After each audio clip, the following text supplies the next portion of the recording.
Selamat pagi kepada yang terhormat Menteri Perhubungan Republik Indonesia beserta rombongan.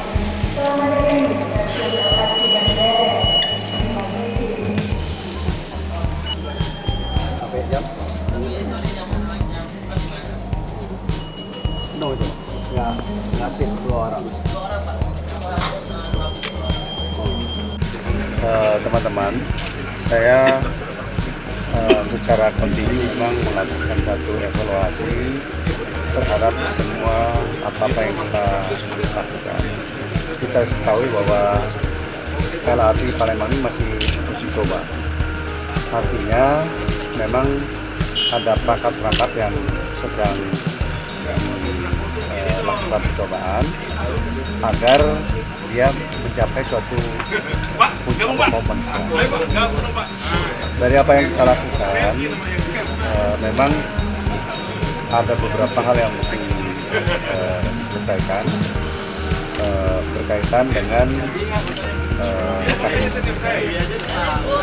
teknis ini kita akan maksimalkan setelah uji coba.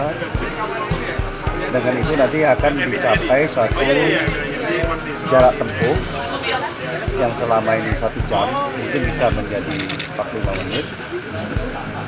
Dan yang kedua adalah berkaitan dengan headway yang selama ini 24 menit sampai 48 menit. Waktu tempuh plus headway itu adalah 1 jam. Nah, sehingga bisa dipastikan bahwa orang memastikan dari bandara sampai tempat yang terjauh adalah 1 jam. Jadi mungkin kalau ke Bumi Jaya bisa 50 menit.